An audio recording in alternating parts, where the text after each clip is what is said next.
Welcome to the Independence by Design podcast, where we discuss what it means to be a business owner and ways to get unstuck from the day-to-day so we can design a business that gives us a life of independence. One thing that fascinates me and I get a lot of enjoyment out of is talking to people that really understand the operator role and the ownership role. And I love understanding how people go through their decision-making process of what their goals are for their operator role, as well as their ownership role, and then why they made the decisions that they did. I have John Abrams on the show today. He wrote a book called From Founder to Future. He's a huge advocate of employee ownership. And we have a very thoughtful conversation around how he made his choices to turn his company into a workers' cooperative, which is super fascinating to me. I had not heard a lot about that type of structure. So I was learning a lot. And John was super thoughtful and reflective of why he chose the workers' cooperative, how that reconciled with his ownership goals, as well as his operator role. And he walks us through his entire journey, why he did what he did, and why he's such a huge fan of employee ownership. I know you're going to absolutely love this episode. So without further ado, here's my episode with John Abrams. John, we were just saying we have a lot of common connections, our dear friends over at the Small Giants. And I was telling you that I get a lot of people that reach out like, Ryan, we should have so-and-so on the podcast. I just kind of swipe and delete it. And I was like, it's something in the universe was like, you should check out this John. I went to your website or your LinkedIn. I'm like, oh my God, Bo, Paul, all these common connections. I'm like, all these people with a heart and a soul. And then I got your little snippet and I was like, this is going to be a fun conversation. So here we are. Well, Ryan, thank you so much for having me. I'm honored to be here. I love what you do on your podcast, so I'm happy to be part of it. And you have, what caught my eye, John, was your employee focus, the B corporation, employee ownership. I mean, it was just all the stuff that checks a lot of the boxes of the companies with soul, which not surprising. Then the Small Giants connections. Where do you want to start, man? I got so many questions, but maybe give us like give us what you want to know. Give us the story arc, kind of in a nutshell, and then we can figure out how we want to unpack various parts of the journey. Well, so Ryan, in 1973, after spending years in remote parts of Northern California, Oregon, British Columbia, Vermont, where my partner and I gained this kind of seat of the pants passion for design and building by fixing dilapidated old buildings and making new ones out of old barn parts. And we inadvertently founded a business. In 1975, we were on Martha's Vineyard. We had this opportunity to build a house, and we figured we'd get this house built in 6 months or so, head back to Vermont with a pocket full of money. A year later, we were still toiling away on this handcrafted house. The money was all gone, but somebody else asked us to build a house, and so we stayed. And we had little experience. We had rudimentary skills at best, and zero business knowledge. So we kind of stirred all these random ingredients into a crude soup of business practices. And it would be decades before we began to understand the recipe in any way. So it turned out to be the story of my career, learning new things in a half-baked way, just well enough to know how to hire people who do those things better than I could do them. It's such a good way to put it, isn't it? I love it. Well, and it was really the arc of this company was very exciting. In 1986, the company was 12 years old. My partner had moved on to farming, and two close friends who had been my employees since the very beginning said to me, hey, John, we've been talking. We don't want to take the usual route and go off and start our own businesses. We want to stay here for our careers, but we need more of a stake. We need more than a wage. And I was touched, and I could have made them partners. But I thought, if we do our jobs well, this will happen over and over. Maybe we can imagine a structure that would welcome committed employees to ownership over time. And we didn't have to imagine. We luckily stumbled on the worker cooperative. And at that time, there were barely a dozen in the US. And by the way, Nearly all of those, like Equal Exchange, the Rainbow Grocery, Cooperative Home Care Association, nearly all of them are thriving today, 40 years later. And I love that longevity and that record of success.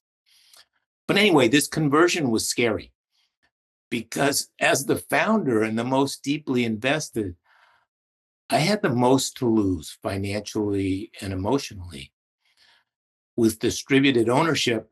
And the fear was simply this, um, what if this thing that I love with shared policy decision making became something that I love no longer?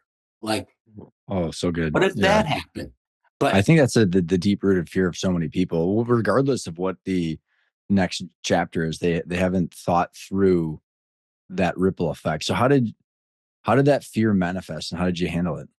I mean, momentum carried us. And I mean, at times it felt like tugging on the reins of a runaway horse. But ultimately, it felt to me like a hinge point in the company's young history, an exciting path forward to the unknown. So I just did it. And And on, in 1987, South Mountain became an employee owned worker cooperative. All the employees were either owners or on a path to ownership. And over time, it became clear to me that my fears were completely unfounded. I came to love it way, way more. That's so many questions. So I do want to get into the co-op model compared to, like, I talk a lot about ESOPs, and Yep. employee ownership trusts have become more of a discussion point these days. Before going on to that, John, my question is, like, where did you get comfortable, or what was your process to understanding how valuations work? Because, like, one of the things that I see is such a challenge, as you heard with me and Paul Spiegelman talking about, like, ownership versus operator. We got this job, but then we also have this asset. And, like, how did, like, because what's fair value? Like, and I think, one of the things about the small giant community, why so many people lean towards ESOPs or EOTs or co-ops, is because of the soul and the care that they have about the employees, longevity, et cetera. But then there's this tension between, what did I create and what's that worth? How do we then transition it in a way that's equitable and fair for both parties? I mean, where did you, Uh, and how did you so understand? I've become a little bit more sophisticated about this in the last 50 years.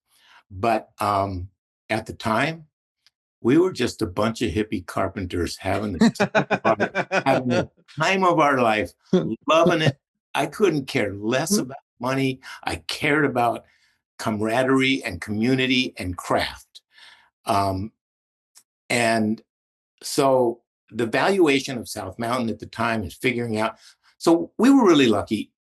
There was nobody in the country doing these co-op conversions except one, the ICA group in Cambridge, and an attorney there helped us through the process. And I just remember the main thing I remember about the valuation is the company wasn't worth much at all. And so I got these preferred shares and they paid me off over 5 years. And it was very simple. I do this now. This is my work now, is helping companies convert to worker co-ops. And as companies have much more value, it's more complicated, but we can get into that a little bit later. Okay. Um, so yeah. Well, why don't you, well, let's start with the co-op model and how that differs to maybe some of the other models that are out there. And and I'm out of my own curiosity too, John. I've got a friend that works for NCIS. Are you familiar with them? I don't Um, think so. What it's does a that it's a stand for? I don't even have a Yeah. single clue. But they do the software implementation for municipalities, for energy municipalities. Okay. But, so, like, the co-op that I'm familiar with is like the REI, and I don't know, Patagonia is a B Corp, right? They're not a co-op, They're or not a they co-op. yeah. So why don't would you mind just kind of giving give us the landscape of the kind of the different options, and then how the co-op model that you're talking about fits in? So that is such that is such a big and great question. Um, so there are many kinds of cooperatives, and one kind of cooperative is the worker co-op where the workers own the company. And then versus the customers, like I think in exact NCIS or the are you okay? exactly. So I mean the cooperative economy worldwide is huge, and there are all kinds of co-ops that we don't even know about. So um, about half the country area wise is served um, by electric co-ops, munis they're called. Mm-hmm. And most people don't even know that they get their power from a co-op. Um, Agricultural co-ops, purchasing co-ops like Organic Valley and Mm-hmm. Ocean Spray, and all of the. So there are purchasing co-ops. There are consumer co-ops that are owned by the people that shop there, Mm-hmm. food co-ops. So there are all these co-ops, but when it comes to employee ownership, there are really three main kinds, and the one that everybody knows is the ESOP, Mm-hmm. the Employee Stock Ownership Plan, and the book that I just released, From Founder to Future, um, talks about all the different forms of Okay. employee Awesome. ownership. And people ask me like, well, what do you think of the different kind? I think they all have tremendous value, and each appeals to different people and different types of businesses. Um, the ESOP is the chapter in my book about ESOPs is called the ESOP conundrum. And it is a conundrum. There are exemplary ESOPs, many of them, but ESOPs are highly regulated, which is a strength, good tax benefits, and a weakness. They're expensive, they're complicated, they're the least able to protect mission and protect from unwanted acquisition. So ESOPs have all kinds of parts, and they really don't apply to very small businesses because they're so expensive. But there are 6,000 of them in the country, far more. There are 1,300 worker co-ops, and Okay. and then there is this new model. It's not really new, but it's new to the US, called employee ownership trusts. Very big in the UK for the last 100 years. Most employee owned businesses in the UK are employee ownership trusts. But the EOT is rapidly gaining traction. And it's very interesting because it's not, employee ownership trusts are not really employee owned. The trust owns the company for the benefit of the employees. So there are endless versions of this. Um, so there are exemplary ESOPs, there are exemplary EOTs, but my own passion is for the worker co-op because baked into the DNA of the worker co-op is democracy, true workplace democracy. And in my book, I do not. Um, I want what I really want is for business people to read this book, and one of the methods or one of the stories will make them say, "Oh my God, that sounds like me. That sounds Mm-hmm. who we want to be." And I don't care which one it is, as long as it's one of them. Um, but I have a bias to the worker co-op, and I make that clear. And hopefully It I'll, comes from your own experience. No, I yeah, love it. I hopefully I'll think be forgiven for that. you know what? It's been a personal journey of mine, John, where like we all come with our biases of our own experience, and it is what it is. But I think you framed it up in a an appropriate way, which is like there's a lot of options, and all we're trying to do is educate people on options, so that way they're not flying blind. And That is it. I want to maybe frame up what are the conundrums I've seen about the ESOPs because I'm curious if the workers co-op could figure out a way to solve part of this conundrum. So in the ESOP, because I've spent a lot of time breaking down, and I'll for the listeners, I'll put the links to the ESOP mini series, and we're like really mechanical, John, where I've gotten into like the valuations, the deal structures, the vesting, the like the tax benefits, all that kind of stuff on ESOPs. So without getting into all that, we can kind of just assume that people can go down that rabbit hole if they want. The conundrum that I've found recently, John, is that, when I started talking about this stuff and becoming passionate about it, call it like 7 years ago, $1 million in normalized EBITDA ish with a 5 multiple, $5 million valuation, 200 to 300 grand in fees was like, hey, it's kind of like a no brainer, 20 employees. I've watched inflation hit the ESOP community where no one is interested unless you're like at like 3 million and 3 to 5 million in normalized EBITDA. And even like the people that were going downstream. So there's a challenge with expertise. Cause like if you go to 5 million in normalized EBITDA, which I've got a couple clients at that, but you're sitting at the single digit, like Yeah, 1%, if not to the right of the decimal point, I think you're really right about that. which Yeah. then goes like, okay, shit, like you have all of the expertise hovering at the highest concentration of the cash flow. And then you got the real backbone of America, 1 million to 5 million in normalized EBITDA, going like, what are they supposed to Yep. do? Like, this is a Yep. good business. And the inflation has hit the interest, but also the fees. But then you all of a sudden you start to go, shit, okay, well, seller's note. And then you start to like, I've spent so much time on the mechanics, John, just trying to think Well, through like what's the options for these people in the middle. this is really interesting. Let me tell you a story. Do you know who Lauren Feldman is? Yeah. 20 Steps. Yeah. Shout Yeah. out to Lauren. Yeah.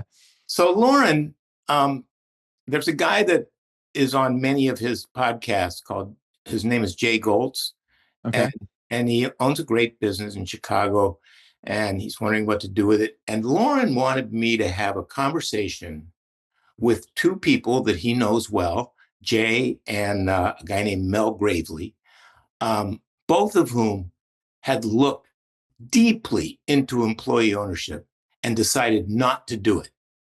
Mm. And he wanted to hear the three of us talk about it. So we did. And um, Jay's telling me all about just what you were talking about then, this deep dive into it. And at the end, he said, this is crazy. This is not what I want to do. And I said, did you ever, during that inquiry, did you look at the worker co-op? And he said, no, worker co-ops, to me, that's Birkenstocks and baristas. Um, I want hot dogs. And I said, Jay, you can have Birkenstocks and hot dogs at once. And I think and there's so the we title of the podcast right there. well, so we started talking about the worker co-op, and he got very interested. And now tomorrow, I'm having another talk with Jay and Lauren, because Jay wants to hear more about it, and he wants to hear what would it mean for him to actually do that with this very straight laced but super progressive, great culture company that he's developed over many years.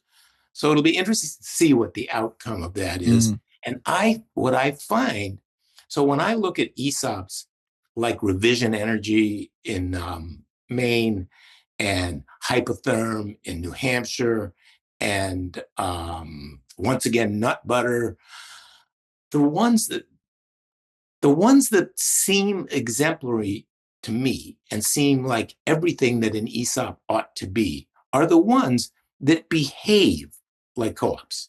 So, Yeah. so this is an interesting kind of finding that I found in the research for my book. It's I'm curious to hear why before you go into that. What I've always said, John, is like becoming an ESOP doesn't turn you into an ESOP culture. And Not like a bit. and then it's all the like, one of the things I've been doing, it's just myth busting, for years, which is like, well, an ESOP, whatever their bullshit narrative is. And I'm like, well, whether you're an E or whether you're an S Corp, LLC, or C Corp, does that change the operations? No. I'm like, an ESOP is just a corporate structure. Yeah.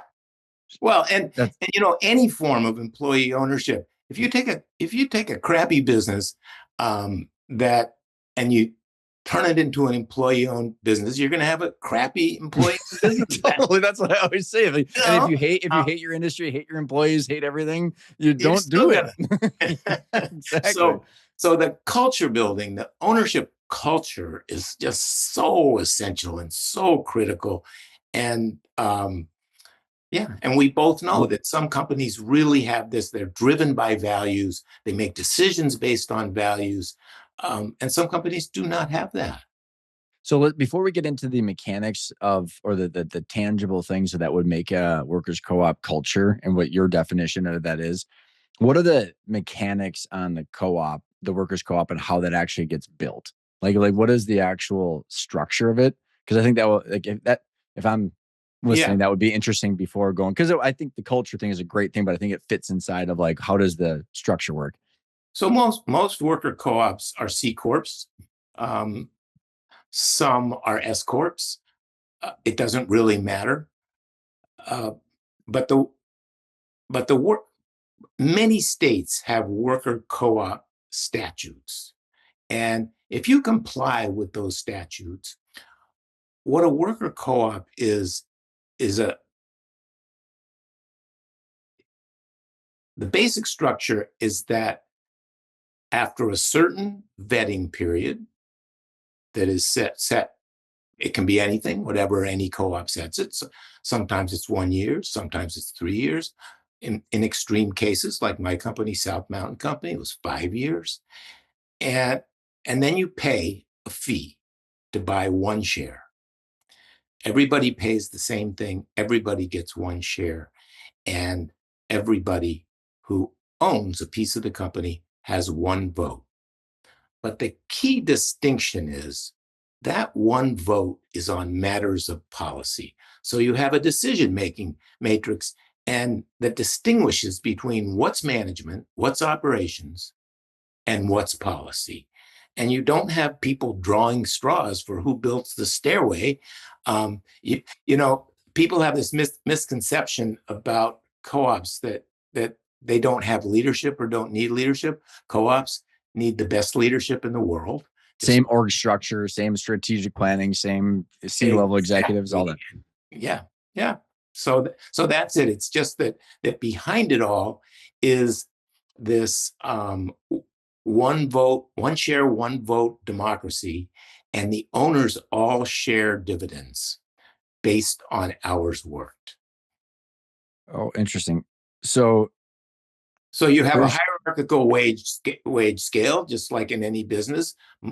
In most co-ops, the ratio between top and bottom is smaller than usual, but the profits are shared with the recognition that everybody is a part of this team and a part of the success. do the employees actually have to buy that share at Yes, like a certain valuation or something like that? yes. And it's usually quite low because you don't want it to be an obstacle to entry, and the share can be financed. For example, when we did it, um, we thought you want people to have skin in this game, but you don't want to make it impossible. So we thought, you know, if your car breaks down, everybody can figure out a way to buy a good used car. And at the time, a good used car cost about $3,500. That's what we made the entrance fee, and it rose over time to about 15,000. And it's common that buy-ins for a worker co-op run $5,000 to $15,000. So then are they able to buy more over, like, is it open market or is it just one share that everybody gets? One person, one share. Yeah, Interesting. So it's then like how that. so then do you take like a pie chart and say, okay, well, there's this many people, there's this many shares. So at what point did John no longer own the company? Like how does that actual, so do you convert to a C corp and then that C corp has a certain amount of shares and Well, our company was a C corp, and but then it became a worker co-op C corp, okay. and there there are no there the number of shares there are is the number of employees Okay. who have met those two requirements. Actually, it's three requirements, Ryan. Number one, you've served the time. Number two, you pay the fee. Number three, you are accepted by the existing owners.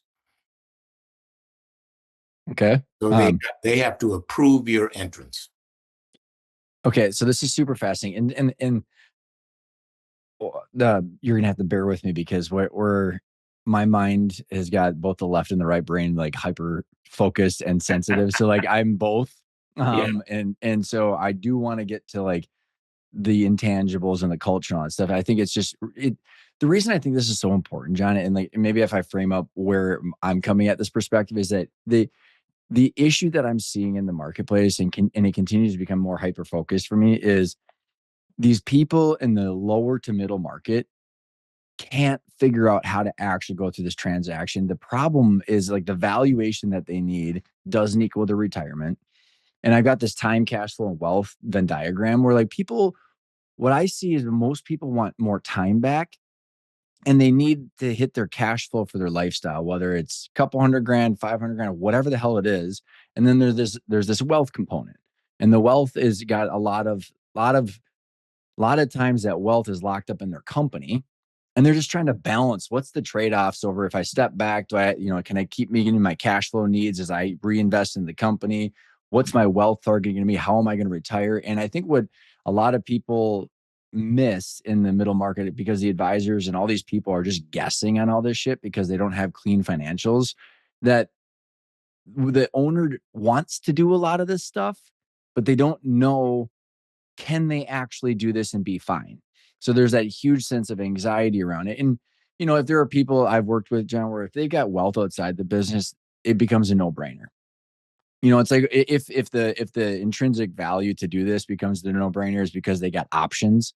And so here to slide into home on this, You are speaking to my whole purpose. okay. Well, why don't you speak to that? Because and maybe we can go back and forth on this because I think the this is a big reason for issue. this book, the reason I'm going to get this will take a minute, but I want to make 2 points to give context. Okay. So first, from the 1930s to the 1970s, U.S. labor unions helped create the prosperous middle class that we had by negotiating higher wages and a host of benefits for working people. And during that time, wealth inequality declined. And at the end of that era, the typical corporate CEO made roughly 20 times the typical worker. Mm-hmm. As that has climbed to 250 and 300 times, if workers' wages had climbed at the same rate as corporate CEOs, the minimum wage today would be more than $100 an hour. You ever looked at the website? What's that? You ever looked at the website, what the F happened in 1971? No, I haven't. It's literally that.com. Yeah. August 15th, 1971, Nixon decoupled from gold. Yeah. Yeah. So in the 50 years that I spent at South Mountain, both political parties left workers far behind. And I think American workers are desperate for those who will fight for them and level the playing field. And my view is that they might be able to find that right inside the companies they work for and in which they've invested their future. So meanwhile, the second thing, there are about 3 million American small businesses with employees with founders over 55 years old right now. Mm-hmm. So during the next 15 to 20 years, something is going to happen to each of those businesses and trillions of dollars will change hands. Some of them will be passed down in families and many will unceremoniously close their doors, Mm-hmm. find no buyer, leaving holes on Main Street, losing jobs. But many are going to be targeted by strategic buyers and rapacious private equity. Mm-hmm. They may be absorbed, bundled, relocated, carved up, sold for parts, their mission and culture undone. And while many founders wish to preserve the values with which they began their business, like you say, their advisors, their financial planners, their succession consultants, their business brokers, their accountants, none of them know about the employee ownership options available that can accomplish that. And nor do those founders or the 32 million people who work in those businesses. So employee ownership can reward founders for their time and investment and simultaneously reward the working people who have helped to build these companies. So that's the book is intended to inspire a different way of doing business that preserves mission and promises impact, longevity, and prosperity at once. So that's the purpose and the message. Essentially, it's an ode to the America to come, the one where we all share the bounty. And that's why I wrote this book, to spread that message and in some modest way. And it remains to be seen how widely that can happen. I subscribe to the mission. This is where I think so. Let's dive a little bit deeper on the mechanics, because like what I'll agree with you on everything that you said about like those 3 million people. Their people are older, and here's like legitimately what I'm seeing, John, is that so let's say someone's between 500 grand and like even 1.5 million in normalized EBITDA. That's not free cash flow. And that's Mhm. why I had to learn how the financials work to go like, well, there's an actual constraint here because you could be doing 1 million in normalized EBITDA and the free cash flow is 500 grand. So like Mhm. there's this huge golf ball of reality that I'm watching people swallow, which is my company's not worth what it needs to be. And I don't know, like, You mean, Ryan, not worth what it needs to be to serve my needs? correct. There, Yeah. because John, what I learned is like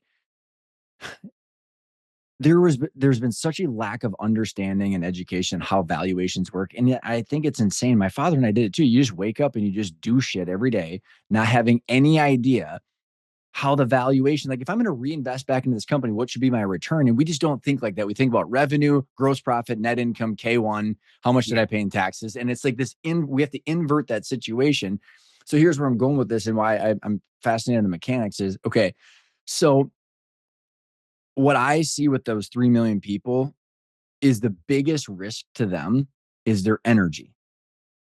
And so, like, because someone could come to me, and if they're more on my age of the spectrum, it's like, hey, by the way, all you have to do is maintain your lifestyle. So, like, get your 200 grand locked in, and then everything else can be reinvested, and we should be able to see that return so you know what your effort's Mhm. worth. But if someone comes to me and they're 55, 60, 65, and I'm like, hey, John, all you have to do is forego all your distributions, put in a new ERP system, hire a bunch of executives, do this. And they're like, oh, I'm so tired.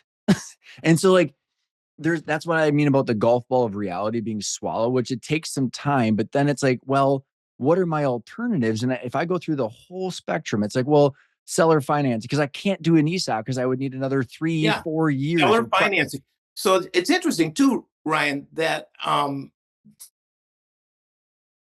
ownership and leadership are different. And speaking my language, brother. I advocate for disentangling the two. Um, and do the ownership thing mid-career. It's easy. It's not, well, that's bullshit. It's not, but but That's it's easier and it's more transactional, it's less emotional. Get that done and get everybody on board so that everybody's all the wood is behind a single arrow going forward.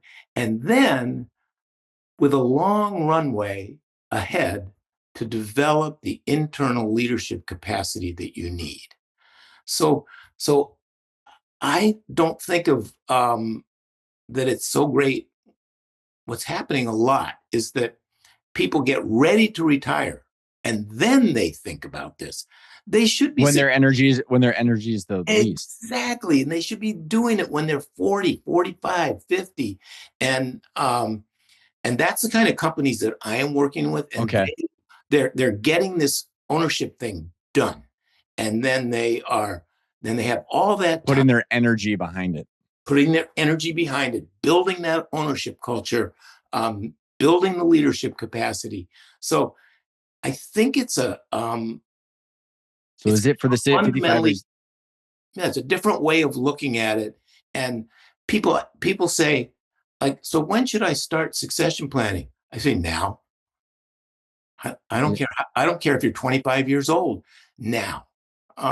So you want to be looking at where you're going early on. And I think if you do, that makes a difference, and you still have time in your own career, um, as um, to as the person. If you're the CEO, the person who's making the most money in that business, you still have time to put money away, and if you self finance, you're getting paid off, and you are there as a risk deterrent. You are there, the person that built this While business. you have the energy, right? So, Yes, you're there so, to ensure its success.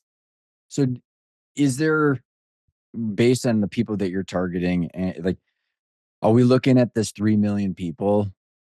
And every day I get less and less, or I get more and more realistic of like what's actually possible. So because of their lack of energy potentially with their arc of time, Mhm. is there less and less options for them even on this co-op side is what you're saying? I mean, I mean, I think so. The longer you wait, I think the sooner you start, the sooner you get mhm. to work at it, the better it is. And these days, when people really do retain their energy, till you're 70, 75. So get started, and you can do and this. I think that as people get more help and they're leveling up more people, that burden of being the sole person actually allows them to have a longer timeline. So like, You said it. And also, the other thing is that a lot of people in their 60s are going, yeah, I've had enough of this. I want to get out of here. But if they could have this new lease on life by engaging the people who have helped them build the business and bringing them in all the way. And then their job becomes different. It becomes stewarding this new entity. And that may be their final chapter. so And what a great chapter it is. I went through it, and I could not have been more energized. So when I was 65, we started thinking about um, we were already a worker co-op. We'd already done the ownership thing, but we started thinking about the leadership in a serious way. And then in 2019, when I was 70, whatever, one, um, we decided that I would retire in December of 2022, and we would spend the next 3 years deeply engaged in building internal leadership capacity to take it for the next 50 years. And that could not have been more fun. oh, that's Everything was awesome. on the table. A friend of mine says, how's it go? The health of an organization is inversely proportional to the number of undiscussables. Ooh, We got rid of say that all again. the undiscussables. Yeah, Everything was on the table, and it was very exciting. And I six like that a months lot. before uh, 6 months before my retirement date, we kind of looked around the room. We had this very aligned leadership team, and we went, "Hey, we're there. We've done this job, and we now have 6 months to just polish the mirror." And it was an incredibly exciting thing. And now, Ryan, 2.5 years later, I get to watch. It's thrilling to watch. You know, this is a younger group with tools and resources that would have been unthinkable 25 years ago. And I think they're going to take this business to places that my casual style of leadership may never have been able to. Hmm, hmm. And it's thrilling to watch them be so deeply engaged. So I want to unpack the leadership, the culture, and all that stuff. And I'm sorry if I'm being such a stickler on this because I want to get to that. Because like here, what I'm from I'm, working I'm with my sorry I'm taking you astray.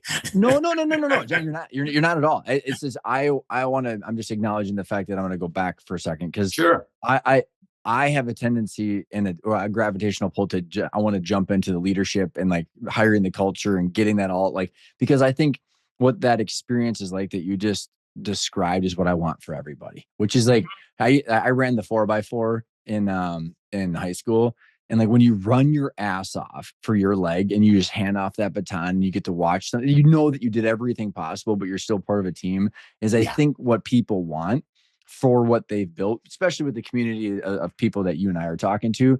But what I see the biggest hang up is someone can't meet their ends meet financially, which is what deters them from doing something like we're talking about, which is what then forces them to a third party sale that does all the things that we don't want. Yes. And so we're going back to just the couple of mechanics. So then if you have 50 employees and you say the buyout's 10 grand, does that mean that the whole purchase price is 500,000 bucks then?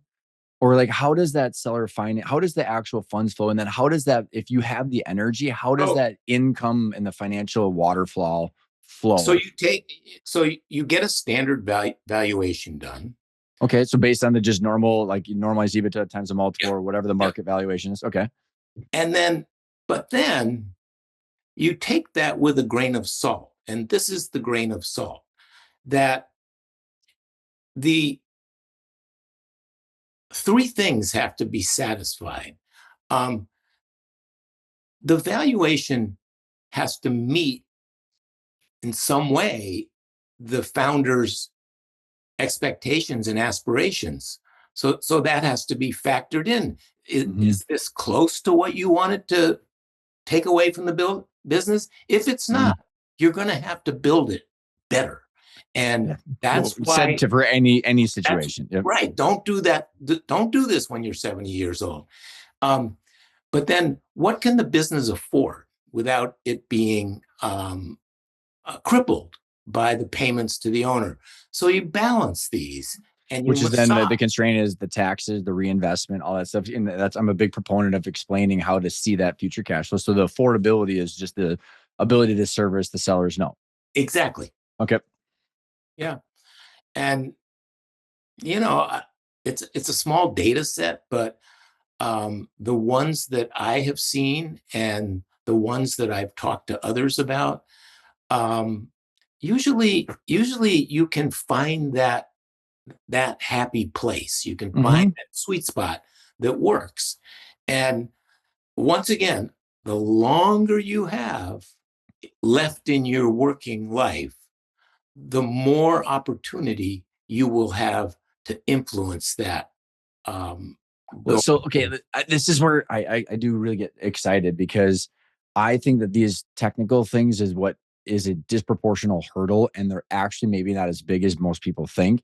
Because like like where you and I both want to go with this conversation is where I think everybody wants to live, but there's this huge mountain in front of it that we're trying to put perspective. Is it really just a hill? So if it's a seller's note, we're like, so let's think about like if someone said as a decision tree, John, they're like, okay, ESOP, I don't want to wait that long to grow to get there. Too complicated. It doesn't fit for me for some reason. Don't want to spend all Yep. that money every Whatever year their paying reasons are. Yep. vendors. Yep. And they're like, you know what? Private equity and third party sale doesn't meet my legacy goals or my so then therefore really it is then the seller financing, internal buyer, whether it's the management team, a couple key leaders or workers co-op. So then I've worked with a couple clients recently where it's like we're trying to get this deal done.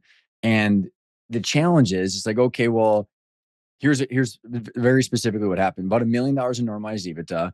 The free cash flows, call it five. It's actually about 600 grand a year. Free cash flow after taxes, reinvestment, and working capital. So we have 600 grand in free cash flow.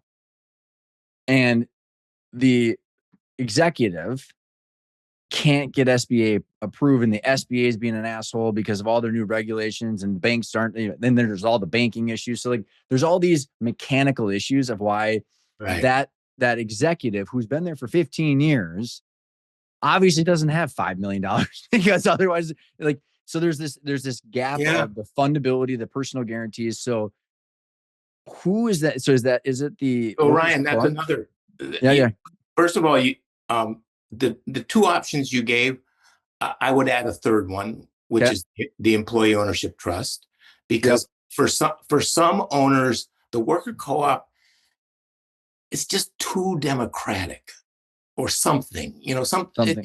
just doesn't hit, and the EOT does. So that's a really good option too. Um, but the other thing in the worker co-op world There are also there are a number of loan funds, CDFIs, that loan only to co-ops, and they This loan is yeah. at low rates. They give great financial advice. And so, for example, getting rid of your personal guarantees. What happens when you sell the company to a bunch of owners? What happens to the personal guarantees? You go to the Cooperative Fund of the Northeast to um, do some of your financing, so it's only Yeah, partial yeah, financing, yep. and then they'll give you a line of credit, no So personal okay, guarantee. you're now really diving into what I think are the biggest constraints, because in that situation of the executive who can't get funding from the SBA loan, where it ends up is you got to sell or finance, and they go, what the hell? Well, why? Like, and then well, now I've got all the risks, and I got all the contract liability and the personal guarantees. So like, it becomes this stupid hamster wheel. Like, it never makes sense to sell. Yeah, But like, and that's where like why getting into the mechanics, like, so in this situation you have the executives, so not just one person that's personally guaranteeing their entire life, but you have distributed ownership and the ability to fund some of that financing or help some of that to at least get rid yes, of the risk of the entity yes, outside of, so like, does that make and it's sense? the kind of financing that a conventional bank would never do. Right. I mean, in some, so you know, we live Fascinating. we live in a small community, and we know our bankers very, very well, and we have for 40 years. And at a certain point, um, they were willing to get rid of the personal guarantees. That doesn't happen that much. So that's where, in the co-op world, Yeah, fascinating. other funders have sprung up to serve this need that's exactly the need that you're identifying, Ryan. Because that is now popping into light. Why would I do this versus just seller financing to executive A and B? Because like Because this, usually A and B, first of all, can A and B afford it? well, that's what I was getting at, where like they can't afford it, which then it ends up being seller financing to A and B with all the personal guarantees and all the risks still. So Yeah, then there's and then you're still not getting the buy-in for the lift from the rest of the culture, all the stuff that I want to get to. exactly. I'm tracking Yeah. it. I'm tracking it. Super Yeah. fascinating. Wow. Okay, that was very helpful for me. So I still, with all that being said, Ryan, um, I have no illusion that the worker co-op is going to appeal to every founder. But what I know is that it is going to appeal to far more founders than know about it now. And so this Totally fair statement. this information needs to be out there. And what I see, it's kind of like, in at South Mountain, we have a solar business. And when we first went into the solar business, we would lay these proposals out in front of people, and um, with the paybacks and with the benefits, and they would go, "Well, wait a minute, why wouldn't I do this? This just makes too much sense." And and that's what I think, as the information gets more widespread, many Mhm. founders are going to think about the worker co-op, And I think that's, especially the ones in their 40s and 50s. yeah, fair. And I think it's the relativity of comparing it to the other things that we were just talking about, going, oh, yeah, because really, John, that's what my mission is with this podcast, my education is, Yeah. what is the trade-offs of the level of effort I have to put in over the next, call it, 5 years. And so the trade-offs over time back, cash flow back, wealth, and then with my, what I call the noble aim of my goals. Yeah, And exactly. And because there is an easy way out, and the easy way out is private equity. And one of my favorite quotes in the book is from somebody that I think Eric Rieger. oh yeah, Yeah. yeah, yeah. So Eric said, um, uh, he says, I have all these friends who sold good businesses to private equity. And he says they took their 7-figure or 8-figure paychecks, and to a person, they're all miserable. They sold their souls. Their employees got the shaft. And this is what is happening. I call this the fat wallets and broken heart syndrome, and so so we need to provide a better answer. Well, and it's that relativity. Yeah, Like I was saying, where it's just none of these are right or wrong. And I would never yeah, begrudge someone for taking it for, whatever they choose to do. We're just providing more puzzle pieces to show more relativity. And that's why I wanted to cover some of the bigger hurdles of like mechanically, financially, what does this mean? But then I think moving on to then the culture lift and the leadership and like how that ongoing arrangement looks like.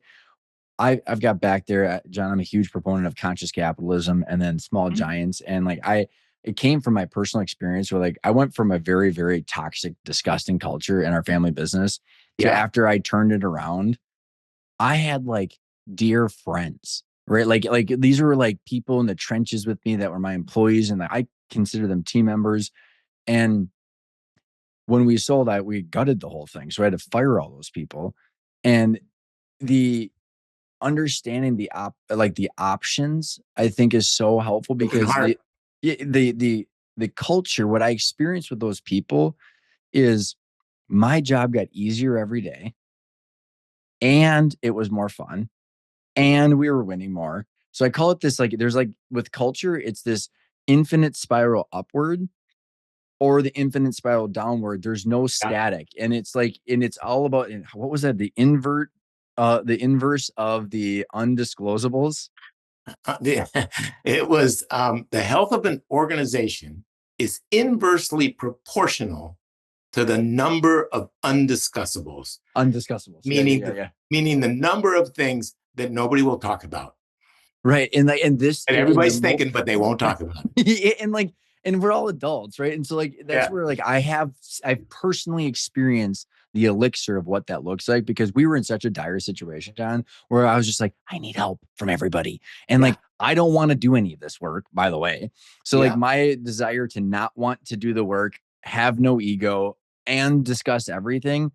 I personally watched this come out of a shitstorm of losing $1 million to like a very good company because everyone was rowing in the same direction to help. And yeah. so I say that because I do have this belief, and that's why I want to talk about what does this culture look like? How do you build one? Because of what I've experienced personally, of like the magic that can happen, but it's hard work and it doesn't happen overnight. So, like, how would you describe what that culture looks like, and like what the power of it is? Well, first of all, I would say that it comes from kindness and straight talk, a combination of the two.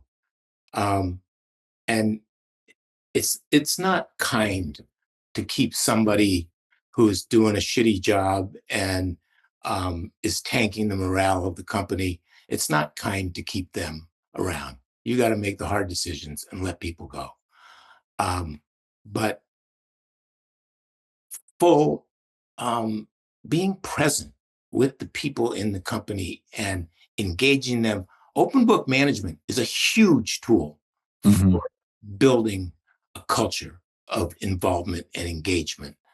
Um, And John, just a note on that. When I had Jack Stack in the podcast, like I think one of my favorite things today to date is we build all these dashboards and all these KPIs and all this shit, and everybody's trying to hide some of that stuff. So that's the undiscussables, right? Which is the owner's making a bunch of money, or we're disproportionately solving for the owner's K1 and we're suffocating reinvestment. I mean, like we have to call it what it is. Like that is what it is. exactly. And like, because at the John, when I say like In a at worker the co-op, it's all right there on the table. right, What and everybody's making. Yeah, yeah, how that ties into open book management, like you were saying, is like because like in the cash flow statement after cash flow provided by operating activities, that's all where we'd make the decisions for ownership of our constraints of cash, and like people aren't sharing that stuff because they're afraid of their decisions. Either they don't have visibility or they right. know they're being selfish and they Yeah, shouldn't be, yeah. or they're just hoping for growth because they don't have visibility. But what I think back to Jack Stack, when we have that open book management, Jack goes, why do we make all these dashboards for KPIs when the freaking income statement is sitting right there? He's like, Exactly. you literally, he puts like a face of like John's face next to the GL code that you're responsible for, because we understand how it fits into the whole, and we're sharing the whole with everybody. And if we don't share the whole, then you have no context, John, for how your work impacts the whole. Yeah. Yeah. Um, you know who else is really good at this? At the culture part is Zingerman's. Yeah, the small giants community just constantly talks about Zingerman's. They're fantastic. Ari Weinswig is the co-founder, is a good friend of mine, and um, he, he just is so expressive about this stuff, and he does such a good job of it, and people just, and that's even grown. So one of the things about Zingerman's, and this is a thing. So another thing um, that maybe I disagree with the tugboat um, concepts. Um, there's also this obsession with growth. So small companies that haven't grown um, are considered to be failures. And that is strictly a Wall Street mentality. You can grow in all kinds of ways. You don't have to get bigger. And so we decided early on, we decided that we're a local company. And that's where our strength lies, is in this community and staying in this community. And we got all kinds of demands to do things in different locales, to open offices in different places. And at a certain point, we said,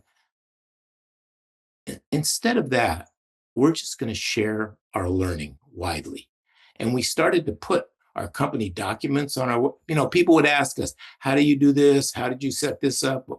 And we would just put those documents on our website. And it was just all there for anybody to see and do whatever they want. It still is. And nothing negative has ever come from that. Only positive opportunities for greater collaborations than we otherwise would have had. And it reminds me of this thing that the economist Herman Daly once said. He said, you know, the Danes make sugar cookies and they ship them to the United States. And the United States makes sugar cookies and ships them to Denmark. Why don't they just exchange recipes? And that I think that is when you talk about growing something, scaling a good thing. That's one way to do it, is just by sharing information rather than becoming a bigger and bigger company. And I I have landed on this this concept where I call the ownership structure. So instead of necessarily talking about exits, because I think it's such a convoluted word, like you talk about succession, which is jobs, and then there's the ownership, is understanding the ownership structure. So privately held, family office, and employee owned, private equity, venture capital, and public. The reason I break these down, John, is because each one of those ownership structures will have a different mandate for cash flow and equity valuation within a specific timeline. So those are they're various flavors of the rules of Yeah. capitalism. Yeah. And then I think what helped me with that concept is to say, okay, here's, like, as a privately held owner, or as a workers co-op, we have to determine that, because no institution is determining it for us. So then that gives us the liberty, I think, to then say we don't want to burn all of our cash flow for growth, because growth is expensive and chaotic. It can be very valuable if you get there, but what if that's not the game you want to subscribe to? And it's Well, okay. that's right. And private equity can makes its own choices too. They have complete freedom to make their own choices. The only thing is they make, in my view, the wrong choices. Well, And I would slightly disagree with that, because they have to deliver an internal rate of return that they promise their investors within a specific timeline. So, like, that's true. well, it So is, and what I learned, so John, is make a that good promise instead of a one fair. And that's gonna make you do this thing that is not such a good thing. So okay, I yeah, really, yeah, I like that. Yep, yeah, yeah. make, Well, make a better promise. and to a shout out to Brent Beshore, Sonny Vanderbeck. These are private equity firms that have forever hold periods. and Hmm. they give the investment back through a hurdle rate of cash flow. So there are different people, to your exact point, that are making better promises, which I think is very fascinating. I think that is so true, Ryan. And there are, in the employee ownership world, there are a number of um, uh, so there's a company called Apis and Heritage, and they are buying using patient private equity. They are buying companies and making them into ESOPs and giving them the support. Mostly, these are mostly black and brown owned companies, underserved in general, and making them into great companies and giving them Cool. the business support they need. Because it's a better promise. There's another one called Obran, and they're like a conglomerate of cooperatives. Another one in Cleveland, Evergreen. So the employee ownership world is like a petri dish right now of experimentation and innovation, and some of the models come from other parts of the world, like the the province of Emilia-Romagna in northern Italy, which is the area around the city of Bologna, is one of the most prosperous places in the world. And it's a combination of good business and good government working together. But the basis of that economy is thousands of worker co-ops Mm, that work together, and they do super high-tech manufacturing that none of these little co-ops could ever do on their own, and yeah. they do it by collaborating with each other. So, Well, and so there are and I, models out there. yeah, and I think it goes back to then to your point of we just get to choose what kind of company we want to be, whether it's local or whatever, and we don't Yeah, have to grow for growth's sake. I think it's what we're trying to promote is choose the game you want to play. And I mean, it's so silly, and John, but play it like well. right. And like Yeah. I've got twin daughters, and they years ago we had this because as twins, it's like all about competition, especially because they're my daughters are my from my wife who's insane, and for How her does it work out competition. with them? Are they good? Yeah. How are they? They are best friends 90% of the time, 10% they're mortal enemies. But I have to be the fair cop, How and old are they? they're almost 9. Uh-huh. And so the book that we got them to help them better think about themselves as an individual and twins was Run Your Own Race. It's like quit comparing yourself to your sister. Yeah. And I think that's where the small giants and what you're talking about is like, what do you want to be? And like, who gives a shit what anybody else thinks? And I'm writing that down, Ryan. My daughter has 4-year-old twins, oh, no way. and There you go. pretty soon they'll be ready for Run Your Own Race. Yeah, run your own race. And Thank you for that. yeah, and fill your bucket first. And like, and that really just, and I think that does align with the founders that we're talking to, which is we want independence, which is the name of what I'm doing is, but that means quit listening to everybody else's goals for you. And then you come up with your own goals, but then make sure you have to clarify your goals and then Yeah. understand how then this worker co-op model fits into it. And I think that, it talk about the experience that you had in the culture. Like you just, I mean, I heard you when you said like the last, as you were looking at your retirement and like, mentoring it, like, I think that that's what we all eventually want to do is be that mentor without the doing. And how you're like that baton handoff, like how did you get it to the point? Like, what was the conversations? How You did you know, get to that open Ryan, book? I feel like I was doing that for my whole career because Mm, um, I was learning. I kept learning. I never knew what I was doing. I kept learning new stuff, but as I said, in a half-baked way, and just well enough to recognize and attract people who could do it better. So the handoff was happening for 30 years. already. Yeah. Yeah, to some degree, and I kept learning um, embarrassingly slowly what it really meant to be a servant leader, and um, and in fact, I have to say that I really didn't learn the lesson of that until 2008 when the crash came and the cascading cancellations crushed us. And we were so used to, we had gotten so used to prosperity. And now it was staring us in the face the unthinkable possibility that we would not have enough work, good, productive work for everybody to do. And I always thought my job was to protect others from stress. And that's where I learned no, that is not my job is to engage them in helping to solve whatever is causing the stress.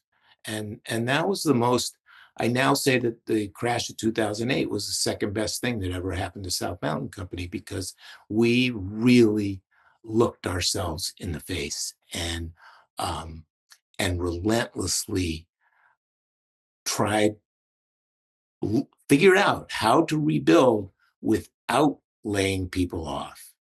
And I will never forget the day that um, at a company meeting, I said, so we are going to, with no idea when it's going to be restored, we are going to cut everybody's salaries and wages by 20% across the board.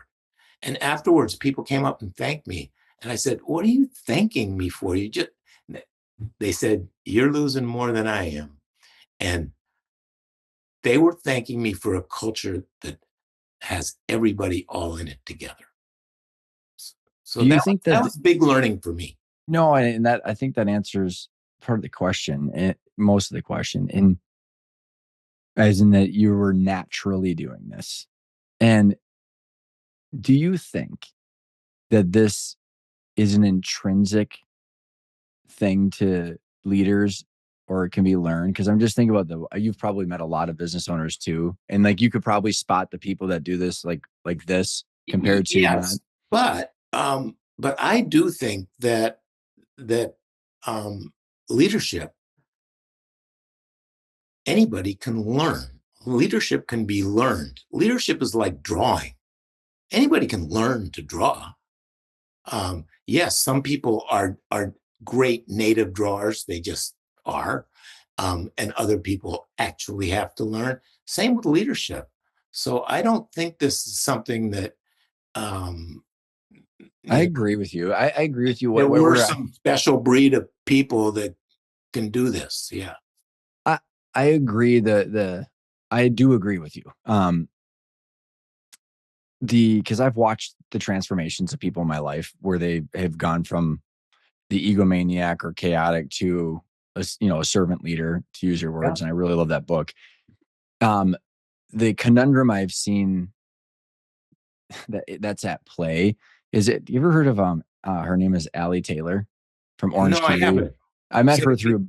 through Allie Taylor from Orange Kiwi, and she was around about a decade ago when I was starting to get involved with like reading Bo's book and stuff like that. But here's why I'm bringing her up. She wrote her dissertation on the role identity and fusion of the identity of the business owner with their company. And what Yeah, I've learned and this is very deep into like psychology, John, but so many business owners start their company for independence.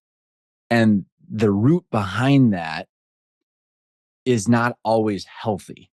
yeah. Like, I want to prove to the world something. You give the middle finger to the man or the woman or the system or the I don't want job. anybody telling me what to do. That's what Yeah, I say all the time. And so that sheer insanity to take risks to manage our own life, a lot of times it's and speaking from my own personal journey too, ego driven. yeah. And this so what Plus, Allie talks you about. don't really get to do it. It turns out that that you have to be responsive to all the demands of others. I You don't know have it's that. just the You don't yeah. have that independence. I will not sit in this jail. I'm going to choose my own jail cell. So, but and like at some point, there's that awareness that happens. It's the cage, and I call it the owner operator trap. But where I'm going with this is the things that got us to having something of value or a company is that tenacity, the burning through, burning the bridges and the boats that behind us or whatever it is, because of the level of risk, because we're trying to a lot of times that independence isn't always driven off of like, I want to be sovereign and be a selfless leader. It's usually internal, which is fed by the ego. So the business becomes, and I think why Bo talks about in his book, in the Finish Big, three-fourths of the people are miserable is because their identity is so trapped up into it that we are actually getting dopamine releases from being the person that answers all the question or getting addicted to the risk. So what I've noticed is that there's this deep psychological process that has to happen for that leader to go from like to go from I'm holding it all together to letting go. Jean and I were just talking recently in the podcast, just letting go. It's a Yeah, son of a bitch, but like it's this weird process of the moment I posted this on LinkedIn recently, like the moment, like the world's been telling me this and it's been very painful because I haven't listened, but then I then I start to listen. But instead of trying to hold on to everything, like just the death grip, the moment I actually have faith and let go, I actually get what I want. And if I don't, I get the exact opposite of what I want. And so I learned that through, like you said, sheer embarrassment of how long it took me. It yeah. took me some serious painful events in my life for that to be like, okay, I get it. You just reminded me of a great little book. Have you ever heard of a book? It's called Managing Transitions by William Bridges. I have not. It's a little tiny book, and it is brilliant about the different stages of transitions, um, about leaving the past behind, about the psychological difficulty of being in the neutral zone when you haven't invented the new yet, but you haven't Mhm. really let go of the old, and then build it. It's just a wonderful. It helped us so much. We would go back to it often. That's super helpful, very practical because I think that I agreed with you that, and I do agree with you that it can be learned. I do agree with you that like the power that you see from the uplift of the culture, the people, ownership thinking is so worth it. Even if you're the greediest person on the planet, it's still worth it. But then there's this ego thing that has to be overcome too in order to let go to actually experience. And that's why like I asked you if you how that came to be and you said that I've done it this my whole life because there was something inherent. Like what was it about you? Was it the hippy dippy generation of just building houses, or like what was it about the you back then where you I just mean, it started doing was this? Like, about not about it was about the back to the land movement where people were trying to, where we were um, living communally and trying to make that work and failing miserably all the time, but knowing that there was mm, something there if we could only learn it. And so it just became a lifelong pursuit to kind of learn, like, how can we live together better? And this stuff is it's so important in this, in the madness of today. And but there is so much amazing stuff in this regard going on, and you don't hear it on Morning Joe, and you don't the Trump cacophony kind of takes over everything. But meanwhile, you know, Paul Hawken once said this thing. He said, um, if you look at all the data and you're not pessimistic, man, you do not understand the data. But if you look at all of the amazing things that millions of people are doing randomly worldwide to restore the planet and to bring people out of poverty, and you're not optimistic, well, then you don't have a pulse, he said. there's a cool book called Factfulness. You ever heard of that? What's it So called? Factfulness. No. Yeah, I read it years ago, but it was about the prosperity that we've all gained. Where does the benefit how does the benefit show up for the employees on the economic side? So like how like they've got a percent for their vote and their share. You said they share in the dividends because I what I think Company is does well, they do well. And that's through dividends, so that they're getting Yeah. annual income. So Yep. they're increasing their income. Yep. So they're not sharing in the equity per se of the future asset. They're sharing in the distributions of the cash flow. Yes, but the distributions can be all in cash if there is enough cash to do that, or they can be partly distributions of equity that go into their internal capital account and then they Okay. with them when they leave. So, yeah, there are different ways of doing it, but yes, they are sharing in the prosperity of the company. And one of the kind of strange things about co-ops is that if you and I are both owners and then a third person becomes an owner, then our share is diluted and we're going to get less of those dividends. So, presumably, the owners are making decisions about growth that are based on, um, well, we're all going to do better enough that it's worth more people sharing. The So, pie will be bigger because John's involved in the pie. yeah, yeah. So, Fascinating. So in is it and like an that's the ESOP? whole and that's the whole idea of power, that power is not a pie, that if I give some power to you then I have less. um if if we share that power, then there's just more power. Yeah, the pie is abundant and the pie is growing. Yeah. Yeah, yeah, Is it similar to an ESOP where like you said that they share in the economic? So there's the equity and the distribute. So they're either sharing in cash today or they're growing. I mean, it's the same trade-off: more cash today or more equity yeah. tomorrow. The Do they have to IRS, get bought out like an ESOP? So you have to buy their you know, shares out if they leave or it's something? yes, yes, their share. You have to be an employee to have a share. When you leave the company, your share returns to the company, and your internal capital account becomes yours Yep. in whatever the payout scheme is, whether you get paid out in 4 years or 6 years or Okay. however it is. And the company has to have that money. So, once again, remember that the owners are responsible for the governance. So, if I'm a 25-year-old person at South Mountain that's expecting to work there for my career, I want to know where my Mm-hmm. dividends are going to come from. So you Do everybody's all the making planning. sure that there's money to back that up in an equity fund. Um, yeah, it's a self-reinforcing system. Mm-hmm. So I mean, back to then, it's just a fair market valuation. You're figuring out the payout to make sure that the cash flow is not The payout drained. is, Yeah. yeah, is Yeah. what you've accumulated, Yeah. and, and the company keeps an equity fund. It's like Social Security.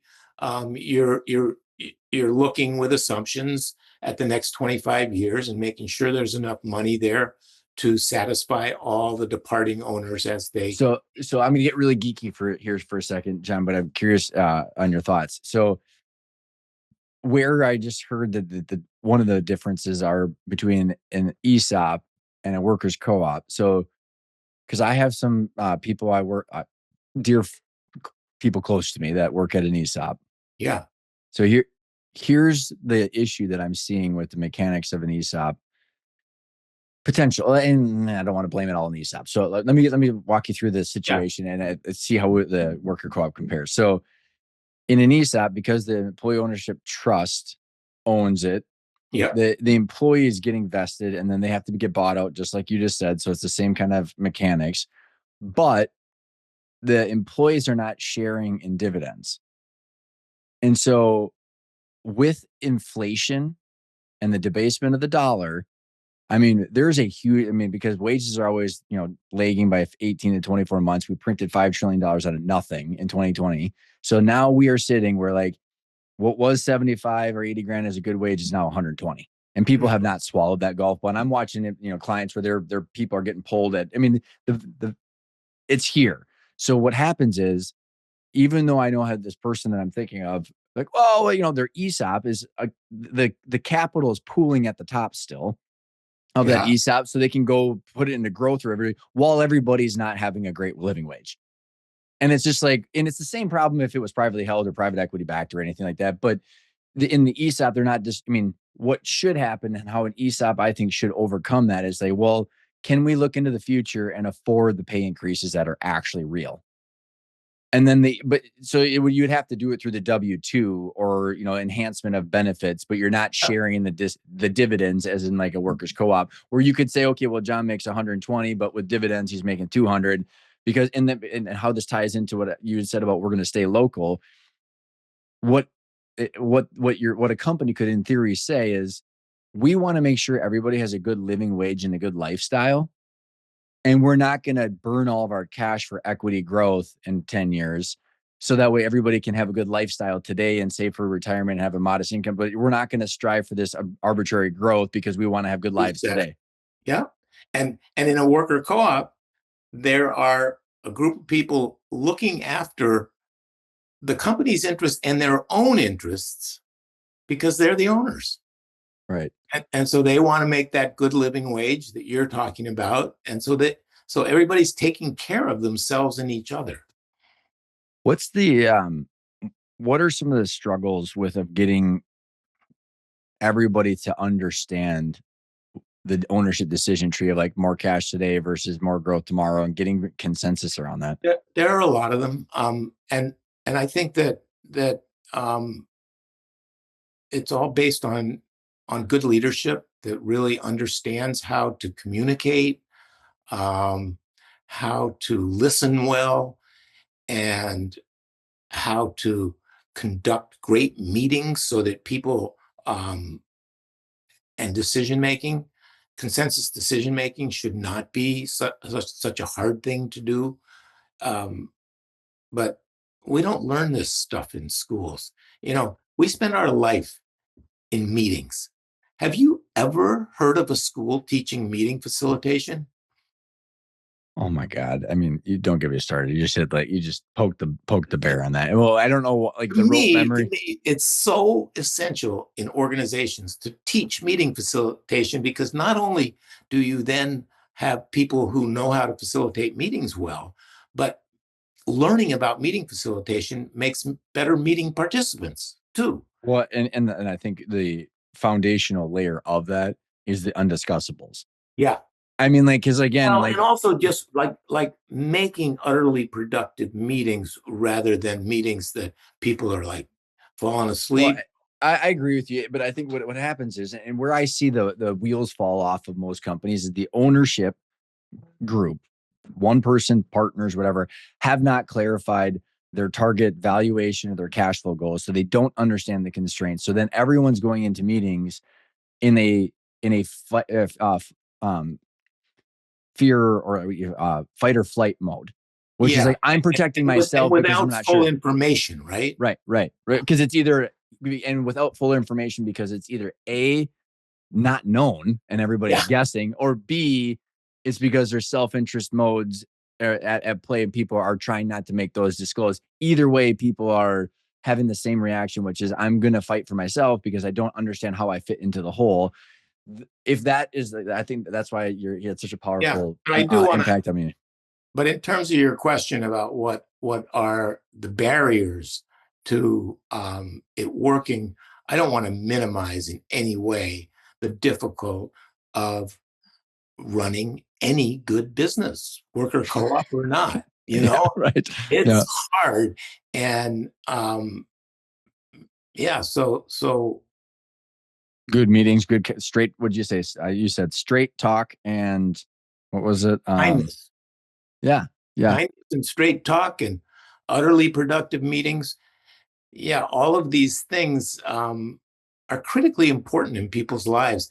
And the thing that I love about it is that you get, it has been demonstrated that when people are owners, you get greater productivity. But I think the other thing you get when people spend their days in collaboration with others, doing joyous, meaningful work. That spills into other parts of your life with better civic participation, better parenting. So I just think that there are such huge benefits to this. I agree with you wholeheartedly. This has been a blast. Like I have absolutely enjoyed this conversation. Me Um, too, Ryan. And I really appreciate it. you've got a couple books. Where should people be finding you? LinkedIn, you want to drop the website? I mean, we'll put all the links in the show notes too.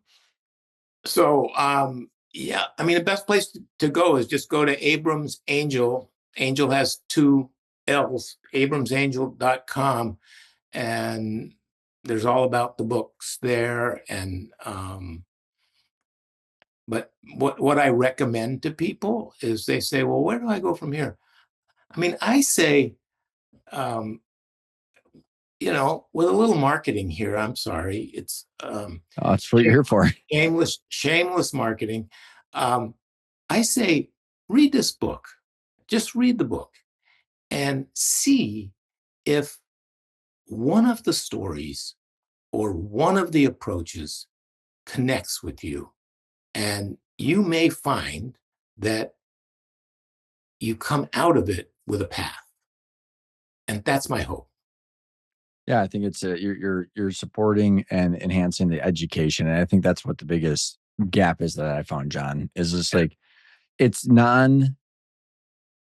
Or I'm trying to, I don't even know what the word is. It's non-threatening education. Where like so Yeah. many other times before this podcast, or like the by the way, everybody should go check out my newsletter too. It's just live, and it's just like free education, like without someone sitting across the table from you who needs to get a commission or something. It's just like, hey, Yeah. go educate Yeah. yourself, and that's why it's super fun hearing what you're doing and giving back. And thank you So so if you're much. listening here, the name of the book is From Founder to Future, a business roadmap to impact, longevity, and employee ownership. So again, Ryan, thank you so much. I love what you're Yeah, doing. yeah, that's fun. Well, thank you, John. All right, onward.